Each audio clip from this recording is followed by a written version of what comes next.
nating gawin. Magandang umaga po sa inyo lahat. Marami ako namimiss na tao ngayon. Nasaan kayo?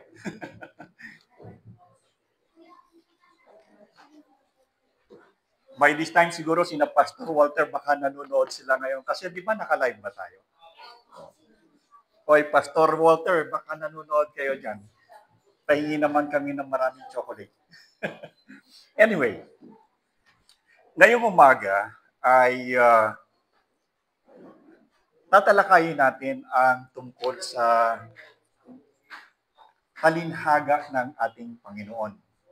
No? Lagi ko sinasabi na bilang mga Kristiyano, dapat tayo ay maging adverse o dapat tayo ay maging mahusay sa pagkakilala sa ating Panginoon. At sa umagang ito ay tuklasin natin kung ano ang ilan sa mga ginagawa ng ating Panginoon nung siya ay nabubuhay pa. At nung siya ay nangangaral, ay merong isang sistema na siya ay ginagawa upang ang mga tao ay makaunawa sa kanya, pero hindi lahat ng nakikinig sa kanya ay nakakaintindi. Meron siyang sinabi doon sa sinabi ni Isaias, ni Propeta Isaias, doon sa Lumang Tipan, na ang sabi doon ay siya mismo ang nagsasabi sapagkat merong pagpupulong sila noong kanyang mga apostol at tinatanong siya ng kanyang mga apostol at mga disipulo, bakit ka nagsasalita ng isang klase ng pananalita na hindi maintindihan? Ang tawag dito ay talinhaga. Ano? At ito palang talinhaga o yung pagsasabi ng talinhagang ito ay hindi pala ito bago. Ginamit niya ito sapagkat kahit si Propeta Isaias ay nung Lumang Tipan ay nagsabi, makinig man kayo ng makinig, hindi rin kayo makakaunawa. Tumingin man kayo ng tumingin, hindi rin kayo makakakita. Ito ang sinabi ng Panginoong Hesus doon sa mga apostol na meron daw mga tao na kahit daw makinig ng makinig ay hindi rin sila nakakaintindi ng kanilang pinakikinggan at tumingin man daw sila ng tumingin, subalit hindi rin sila nakakakita. Ito yung sistema ng talinhaga na kung saan ay ginagamit ng ating Panginoon. Ano ang dahilan bakit siya nagsasalita ng talinhaga at ano ang okasyon? Ang okasyon noon ay mapapansin ninyo na ang Panginoong Yesus sa kanyang pangangaral ay maraming tao ang dumadating. May 5,000 o mahigit pa. At kapag siya ay nangangaral, ang mga taong ito ay nagdadatingan, ano ang kanilang intensyon? Sila ba ay nakikinig dahil sa kanilang pakikinig ay sila'y natututo o sila ay nakikinig dahilan sa meron na namang mga mirakulong gagawin ang Panginoon? Dahil kapag nandoon ang Panginoon at kapag sila'y nagugutom, walang problema. Ang Panginoon ay gagawa ng mirakulo at hindi sila magugutom. Dahil ang ating Panginoon ay merong kapangyarihang gumawa ng mga bagay ng mas mataas sa kakayahan ng tao. At ito pa yung sinasabi natin na hindi tayo naniniwala na ang ating Panginoong Yesus ay tao lamang sapagkat walang tao lamang ang may kakayahan na magparami ng isda, bilang ng isda at magparami ng bilang ng tinapay. At dahilan dito, marami ang mga tao na na-amaze.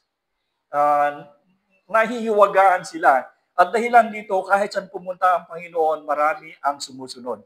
At dahilan dito, sinabi ng Panginoon sa kanyang mga apostol na hindi lahat ng tao na nakikinig ng aking salita ay nakakaunawa. Hindi lahat ng tao na kung saan ay nakikinig ng aking salita ay talagang naiintindihan at pumapasok, tumitimo sa kanilang puso kung ano ang aking sinasabi. At dahilan dito, ay meron kayong mga bagay na matututuhan ngayong umaga sa ating pag-aaral ng salita ng ating Panginoon. Una, ay maiintindihan natin na iba-iba ang pagtanggap ng tao sa salita ng Diyos depende sa kalagayan ng puso. Una, Iba-iba ang pagtanggap ng tao sa salita ng Diyos, depende sa kalagayan ng kanilang puso. Ibig sabihin, kapag pala ang Panginoon ay nagsasalita, ang salita ng Diyos ay pumapasok sa puso ng tao. Hindi yung literal na puso, kasi yung literal na puso, hindi naman pwede kumausap sa salita ng Diyos. Pero ang tinutukoy dito ng puso ay yung ating pagkaunawa, yung ating pagkaintindi, yung ating pagkakilala sa Panginoon. At ang sabi dito, iba-iba daw ang pagtanggap ng tao sa salita ng Diyos, depende sa kanyang puso. Ikalawa na matututuhan natin doon sa talinhaga ng Panginoon ay mahalaga ang pagkaunawa at pagtanggap ng salita, hindi lamang basta sa pakikinig. Di ba merong nakikinig na pag pumasok sa kabilang tainga, sa isang tainga, lumalabas sa kabilang tainga. Sa ating pag-aaral ng talinhaga ng Panginoon, makikita natin na mahalaga ang pagkaunawa at pagtanggap sa salita, hindi lamang sa pakikinig. Ikatatlo nating matututuhan dito ay may mga hadlang sa pananampalataya tulad ng tukso, alalahanin at makamundong pagnanasa. Ito yung mga maaaring maging hadlang sa pagkaunawa, pagkaintindi ng salita ng ating Panginoon. Maintindihan din natin sa talinhaga ng Panginoon na ang bukas at tapat na puso ay nagbubunga ng mabuti sa buhay espiritual. Ulitin ko, ang bukas at tapat na puso ay nagbubunga ng mabuti sa buhay espiritual. Responsibilidad natin ng pangalagaan ng salita ng Diyos upang lumago at magbunga. Ito ay ating responsibility. Pero hindi magiging responsibilidad ng isang tao ang salita ng Diyos kung ito ay wala sa kanya. Kinakailangan ang taong ito ay magkaroon ng bukas na puso at ito'y makikita natin sa paliwanag ng Panginoon na ang kinakailangan ng isang tao upang lumago siya sa pananampalataya ay sa pamamagitan ng pagkakaroon ng salita ng Diyos sa kanyang puso. Subalit ang pusong ito ay pwede lamang magkaroon ng salita ng Diyos kung ito'y bukas ng pagtanggap sa kanya. Kailanman ay hindi makakaunawa ang isang tao kung isasara niya ang kanyang puso sa salita ng Diyos. Kaya ngayon, tingnan natin kung ano ang sinasabi ng Panginoon doon sa kanyang talinhaga. Okay. Meron akong sa taas. Nung unang, nababasa niyo ba ito? Nababasa niyo? Okay. Dito sa akin sa Mateo 13, 10 hanggang 17, ang sabi ganito, lumapit ang mga alagad at tinanong si Jesus. Okay? Ito yung okasyon na napakaraming mga tao at lumapit daw yung mga alagad at tinanong si Jesus. Bakit po kayo nagtuturo sa kanila sa pamamagitan ng talinhaga? Bakit kayo nagtuturo sa kanila sa pamamagitan ng talinhaga? Sumagot siya, ipinagkaloob sa inyo na malaman ang mga lihim tungkol sa kaharian ng langit, ngunit hindi ko to pinagkaloob sa iba. So, hindi lahat ng tao ay pinagkakalooban base dito sa sinasabi ng Panginoon sa kanyang pakikipag-usap doon sa mga apostol na hindi sa lahat ng tao ipinagkakaloob ng Panginoon ang pagkaunawa patungkol sa kanyang kaharian. Okay? Sapagkat ang sino mang mayroon ay bibigyan pa at siyang nagkaroon ng sagana, ngunit ang wala, kahit ang kakaunting taglay niya ay kukunin pa. Nagsasalita ako sa kanila sa pamamagitan ng mga talinhaga upang tumingin sila ngunit hindi nakakakita at nakikinig ngunit hindi nakararating ni nakakaunawa.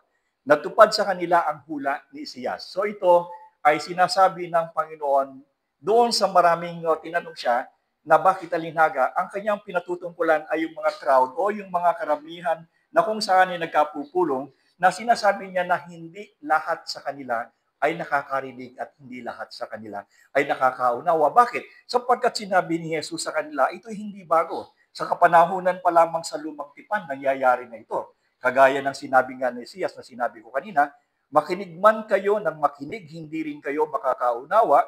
Tumingin man kayo ng tumingin, hindi rin kayo makakakita. Ito ay sinabi ng Panginoon. Sapagkat naging manhid na ang puso ng mga taong ito. Okay? Napansin nyo, na sa maraming pagkakataon na kapag tayo ay nagbabahagi ng salita ng Diyos, kung minsan tayo ay nagkakaroon ng frustration. Dahil sa tingin natin yung ating pamamahagi ng salita ng Diyos ay hindi nila binibigyan ng importansya. At dahil dito sumasama yung loob natin, dahil tayo ay gumagawa ng effort at binibigyan natin ng pansin at binibigyan natin ng halaga ang kanilang kaluluwa, subalit hindi sila nakikinig sa atin. At dahilan dito tayo ay sumasama ang loob. Tayo na nga yung naghihirap, tayo na nga yung nagpupusa, tayo na nga yung gusto mapapunta sila sa langit, and yet hindi nila tayo pinakikinggan. Dahilan dito tayo ay sumasama ang loob, pero pag binasa natin kung ano yung mga pangyayari na nangyari sa buhay ng Panginoon kasama ang mga apostol noon, hindi pala ito bago. Hindi pala ito dapat nating ipagdamdam sapagkat sa kapanahunan pa man ng Panginoong Yesus ay sinabi na niya na mayroong mga ganitong klase ng tao na ating mararanasan kapag itinanim natin sa kanilang puso ang salita ng Diyos. Mapalad kayo sapagkat nakakakita ang inyong mga mata at nakaririnig ang inyong mga tenga. Tandaan ninyo maraming propeta at matuwid na tao ang nagnasa makakita ng inyong nakikita, ngunit hindi nila nakita, nais nilang marinig ang inyong narinig, ngunit hindi nila ito narinig.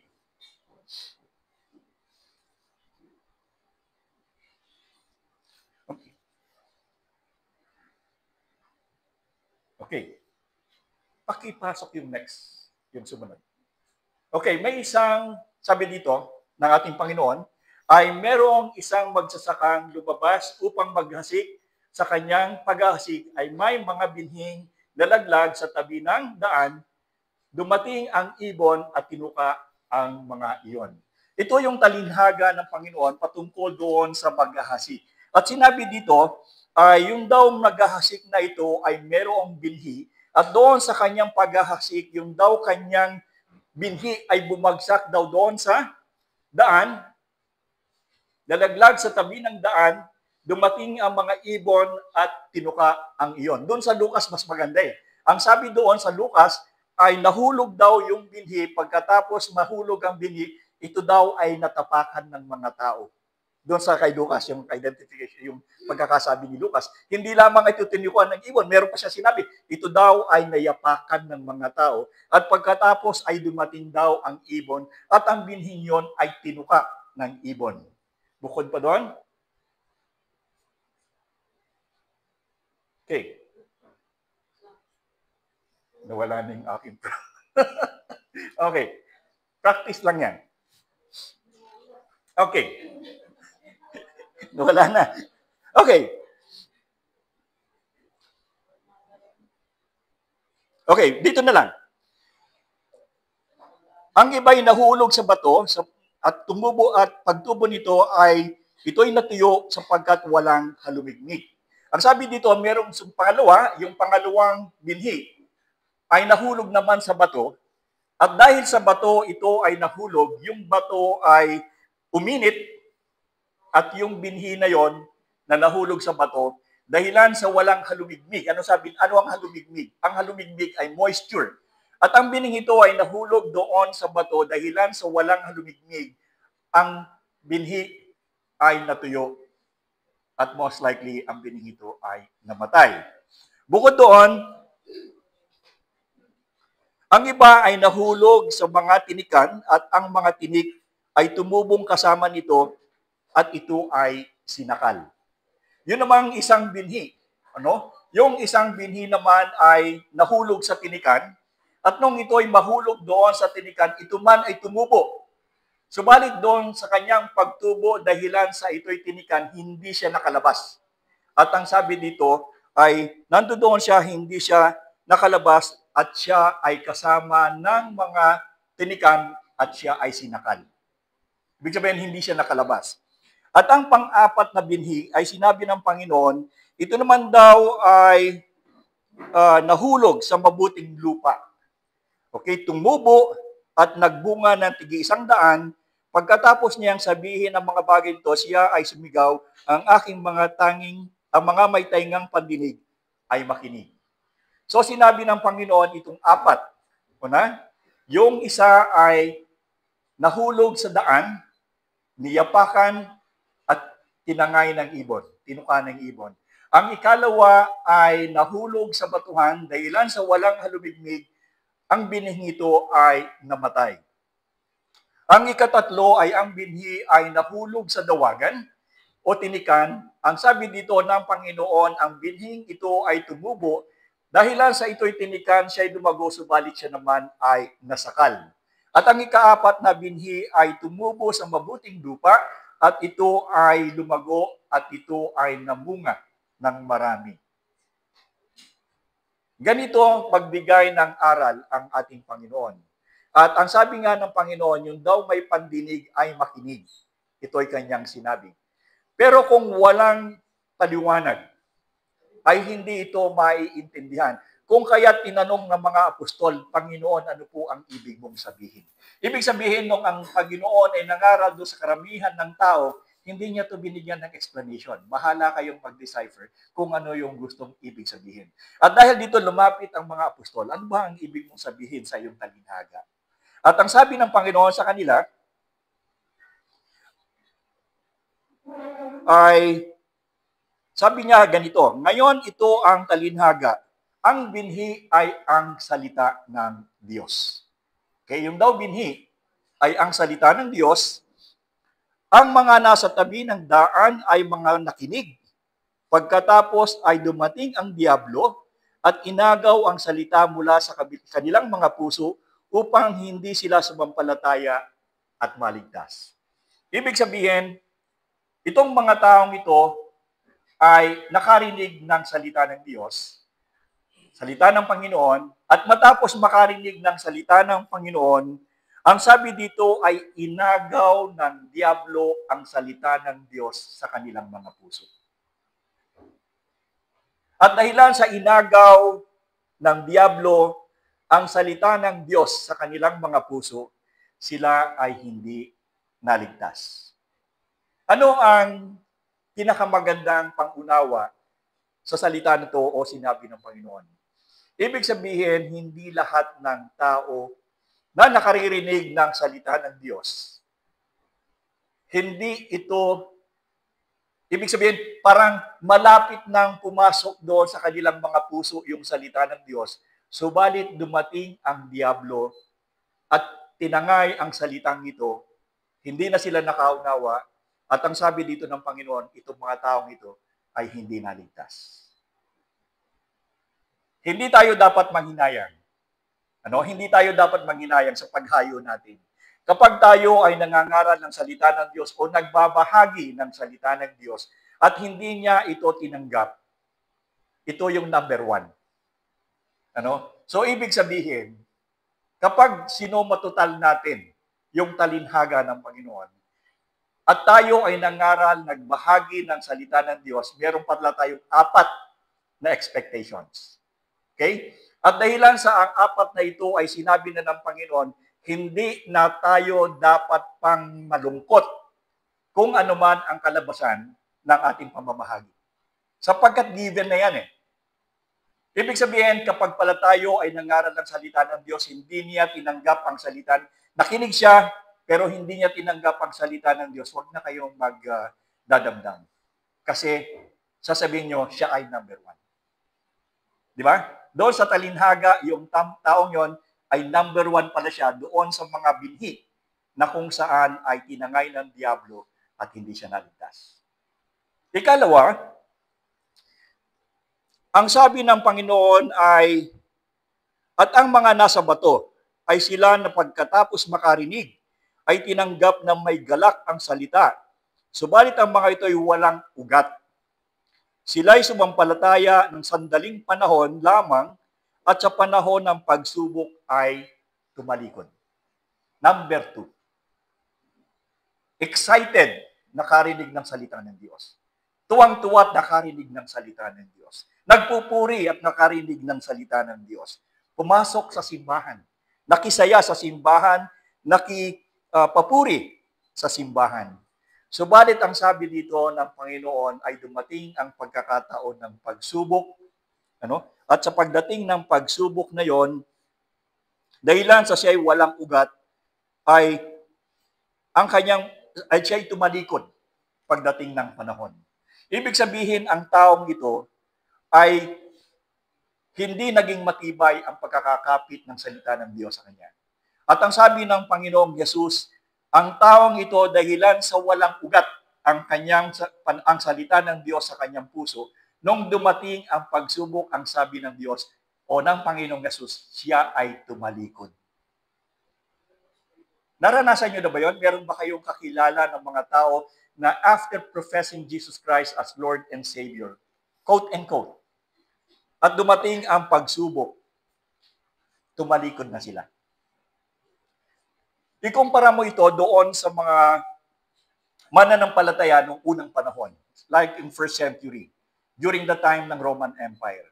Nakita nyo sa kanilang pananampalataya, lalo ng kapanahonan ni Nero, anong ginagawa sa kanila? Inuusig sila at yung iba ay sinisindihan ng buhay. Subalit hindi sila tumatalikod, sila ay nagiging matapat sa pananampalataya sapagkat sila ay nakaunawa sa salita ng Diyos at ang salita ng Diyos nito ay umugat sa kanilang buhay. Subalit sa sinasabi ng Panginoon, dito sa ikalawang binhi na ito, yung salita ng Diyos ay, doon sa ikatlo, sila ay naging masaya. Nagpuri. Pero pagdating ng panahon, ay sila ay tumalikod. Dito yung nando sa bato. Ngayon, dito naman sa ikatatlo, ang nahulog naman sa tinikan ay ang mga nakinig, subalit sa kanilang pagpapatuloy ay sinakal sila ng mga alalahanin. Ang katumbas pala ng dawag na sinasabi ng Panginoon ay alalahanin. Yung mga suliranin sa buhay, yung mga kayamanan. Yung palang kayamanan, dalawang klase. Kung wala kang kayamanan, alalahanin.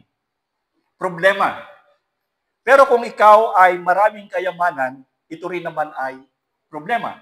Natatandaan ninyo nung ang Panginoon merong lumapit sa kanya ng mayaman, pagkatapos ay sinabi sa kanya, Panginoon, paano po ako maliligtas? Anong sabi ng Panginoon?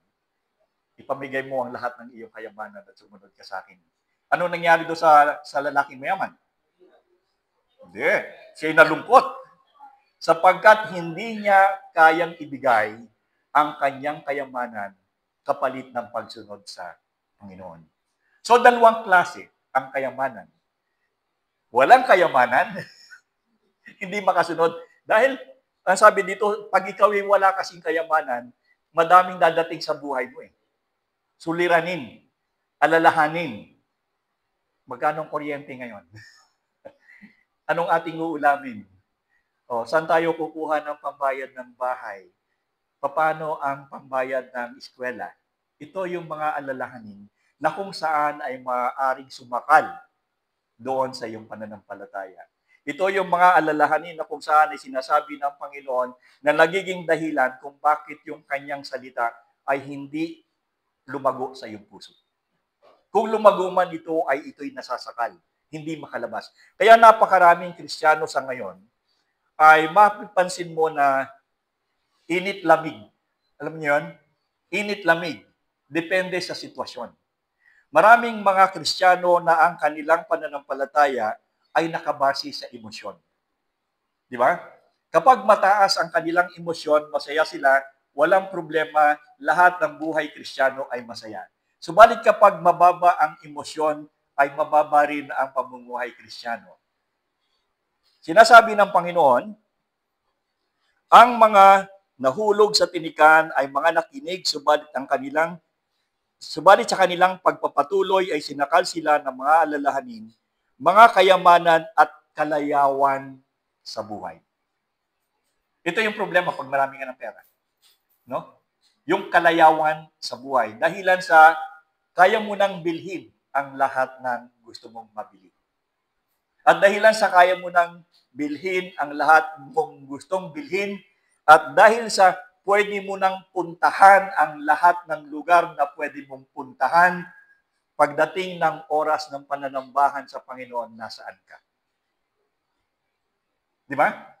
Ano ang dahilan? Sapagkat dahilan sa iyong kayamanan ay meron kang pagkakataon na gawin ang iyong kalayawan. So yung kayamanan, ano yan relative. Alam niyo ba yon? na ang kayamanan o ang pera ay relative? Kapag marami kang kayamanan o marami kang pera, marami kang relatives. Di ba? Pag wala ka ng pera, wala ka na ring relatives. So, ano yan eh? Depende yan eh. So, pag marami kang kayamanan, marami kang relatives. Nasubukan nyo yan? Ako, hindi ko masubukan yun eh. Wala akong pera. Okay. So, ang ikaapat, ang sabi dito, at ang nahulog sa mabuting lupa ay sila na pagkatapos na marinig ang salita, ay iningatan ito at isang tapat at mabuting puso at nagbunga ng may pagtatyaga. Ang sabi dito, iningatan ito sa isang tapat at mabuting puso.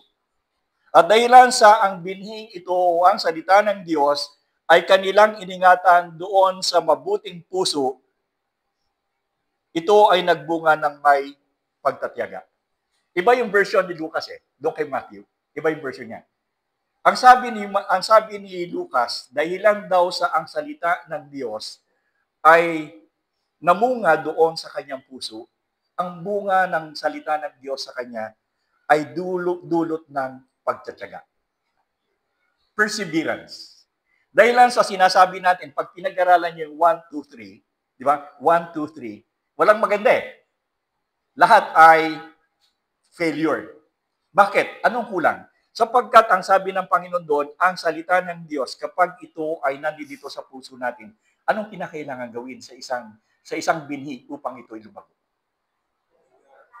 Kinakailangan ito ay diligan, alagaan, hanggang sa ito ay mamunga. Kapag ang binhi ay itinanim mo sa daan, hindi mo ito inalagaan, anong mangyayari? Tatangayin ng ibon. At kapag ito naman ay napalagay doon sa bato, na wala siyang halumigmig, siya naman ay mamamatay. Mabuhay man ito, kung ito man ay mabubuhay doon sa dawagan, ang sabi ng Panginoon, bansot ito. Alam niyo yun? Bansot. Ibig sabihin, bonsai. Unless talagang intentional mo na i-bonsai. Pero hindi yun yung normal. So, ang Panginoon ay nagbibigay ng talinhaga. At hindi lamang ito iisa. Maraming talinhaga ang ating Panginoon. At ito'y pag-aaralan natin, sinabi ko sa inyo, na ating Sunday School. At ito ay isa lamang doon sa mga talinhaga ng ating Panginoon na napakasimple, pero naintindihan niyo ba? Nahirapan ba kayong intindihin?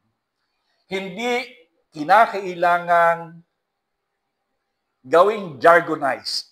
Alam mo yung jargon? Masyadong malalalim na salita para ipakita na yung preacher ay magaling. Hangaan siya ng tao dahil, wow, ang galing niyang magsalita. Ang galing niyang magpaliwanag ang kanyang mga salita. Kinakailangan mo pang i-google para aking maintindihan. Pero pag ang Panginoon ay nagsalita, mahirap na. Plain and simple. Ang kaligtasan na ibinibigay ng Diyos ay walang komplikasyon. Simple lang ito.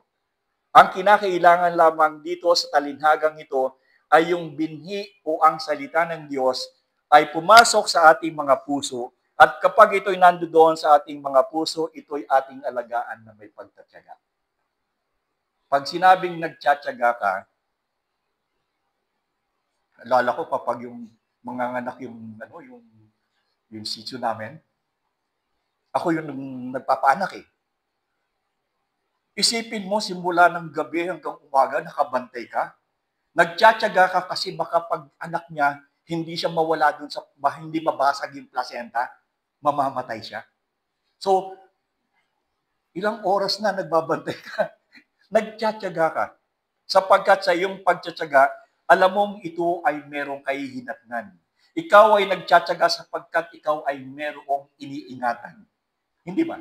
Katulad ng pagtsatsagang ginagawa ko sa pagbabantay ng panganganak ng aming aso. Ito'y aso pa lang ay ako'y nagtsatsaga sapagkat iniingatan ko na kapag ito ay nanganak at hindi naalis doon sa placenta, siya ay mamamatay. Kung kaya't pag hindi siya naalis sa placenta, ginugupit ko yung placenta, inilalabas ko siya at nililinis ko para siya ay mabuhay.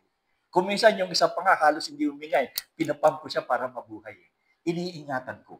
At ang sabi ng Panginoon, ang salita ng Diyos ay dapat pumasok sa puso natin. Hindi lamang dapat ito papasok sa puso natin, kundi ito daw ay ating pagtiyagaan upang ito ay mamunga.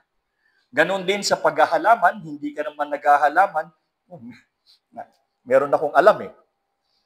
Dalawang grupo, totoo ito. Pareho silang magsasaka. Itong isa dito, kapag siya ay nagtanim ng kanyang palay, ay kanyang binabantayan, inaasikaso, nilalagyan ng fertilizer. Ito namang sa kabila, ito totoo to ha. Ito namang sa kabilang panig, ay kukuha ng binhi at basta na lamang sabog ng sabog, at iniintay na ito ay lumago, at iniintay na ito ay mamunga. Ang pagkakaiba ng dalawang magsasakang ito, dahilan sa yung isang magsasaka ay inaalagaan niya ng may pagtsatsaga. Yung kanyang halaman, madami ang naging bunga. Marami ang naging bunga nito, kaban. Samantalang dito sa kabila ay halos butil-butil lamang sapagkat hindi niya kinukultivate yung lupa. Hindi niya nilalagyan ng fertilizer yung lupa, kung kaya't ang kanyang pananim na palay ay halos kakaunti lamang ang bunga. Pero walang problema. Mas marami siyang inani kesa dito sa nagtiyaga. Alam niyo bakit? Dahil kapag gabi, inaanin niya yung maraming bunga. Kaya nung nangyari ang resulta nito, gera, away. At totoo ito, hindi ako nagbibiro. Bakit ka nga naman maghihirap ay pwede namang hindi? Di anihin mo na lamang yung marami ng bunga. Totoo yan. Nangyayari yan. At hindi ganito ang kagustuhan ng Diyos. Kasi yung karamihan ng kanyang bini, pinuka ng ibon eh. Kaya kukunti yung nilabasan ng kanyang bunga eh. Samantalang itong isa inalagaan, pinagtiyagaan. So sa ating pamumuhay Kristiyano, ay meron tayong mga bagay na dapat na maintindihan. Kapag tayo ay nangaral ng salita ng Diyos, asahan nyo na ang apat. So, never be frustrated. Huwag kayong mapofrustrate kapag kayo ay namahagi ng salita ng Diyos sapagkat hindi automatic. Hindi automatic ang pagpunta nila sa simbahan. Hindi rin magiging automatic kapag matapos mamahabahanginan ay makakasama natin sila sa tubig ng bautismo, which is our ultimate goal. Marami tayong nasasabihan, napapangaralan ng salita ng Diyos, pero hindi na bautismuhan. Dahil yun ang ultimate goal natin. Dahil gusto nating makita sa kanila na ipahayag nila yung kanilang panloob na pananampalataya. Hindi natin makita kung ano ang laman ng kanilang puso, pero sa tubig ng bautismo, ipinapahayag nila na ito ang puso ko, ito ako, at kami kasama nyo. So, never expect na 100% na ang lahat ng sasabihan ninyo ay tatanggap sa Panginoon. Apat yan. Kaya, makiramdam din kayo. Baka naman, turo kayo ng turo, wala kayong tigil sa katuturo, yung pala naman tinangay na ng ibon yung binhi sa kanila.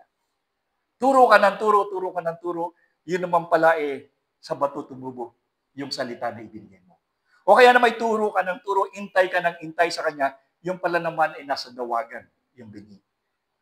Kung ang binhi ay tumubo sa mabuting lupa, kung ang binhi o ang salita ng Diyos doon sa taong binahangginan mo ay tumubo sa kanyang puso, ito'y nag-ugat at ang sabi dito, ito'y namunga, pagtiyagaan mo. Pagtiyagaan mo yan. Sapagkat darating ang panahon na siya ay makakasama mo sa simbahan. Bakit natin pinag-aaralan ang mga bagay nito? Dahilan sa mahalaga sa bawat isa sa atin na maintindihan natin kung ano ang sistema ng pagtuturo ng ating Panginoon. At nang sa gayon, dumating man ang oras na tayo ay mapalagay sa kanyang sitwasyon ng pangangaral, alam natin kung ano ang kahihinatnan, alam natin kung ano mangyayari, at alam natin kung ano ang gagawin. Ito yung dahilan kung bakit ang mga apostol ay nagtatanong. Ang sabi ng Panginoon, hindi daw lahat ng taong nakikinig ay nakaririnig, At hindi lahat ng tao na tumitingin ay nakakakita. Tandaan niyo yan. Sapagkat unless baka naman tayo ay maghahasik, ang tanong, naghahasik ba talaga tayo? Ang tanong nga ng ano kahapon, paano daddy kung ayaw kong bagingan? Kung minsan ganun tayo, di ba? Parang prejudice tayo doon sa ilan, may karapatan din naman yung makarinig na salita ng Diyos. Di ba?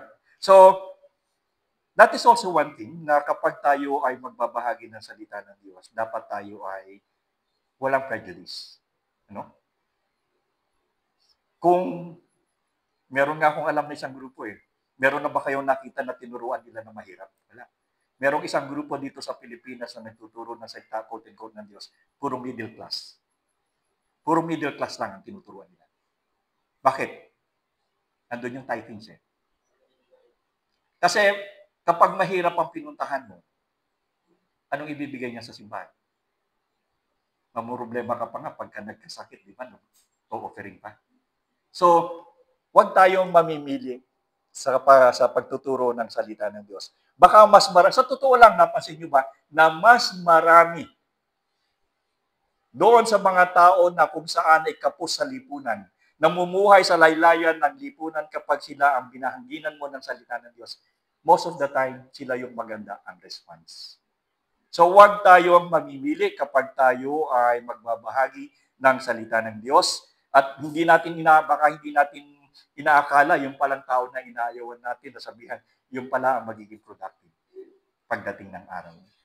So ngayong umaga ay ibinahagi ko sa inyo kung ano ang sinabi ng Panginoon at palagay ko naman ito ay hindi mahirap maunawaan. Ulitin natin, ano ang mga bagay na dapat nating matutuhan o ang natutuhan natin sa talinhaga ng Panginoon? Nakita natin na iba-iba ang pagtanggap ng tao sa salita ng Diyos depende sa kalagayan ng puso. Always look at the heart. Mahalaga ang pagkaunawa at pagtanggap ng salita, hindi lamang basta sa pakikinig. May mga hadlang sa pananampalataya tulad ng tukso, alalahanin, at makamundong pagnanasa. Ang bukas sa tapat na puso ay nagbubunga ng mabuting buhay spiritual at responsibilidad natin na pangalagaan ang salita ng Diyos upang tayo ay lumago at magbunga. Tayo po ay manalangin.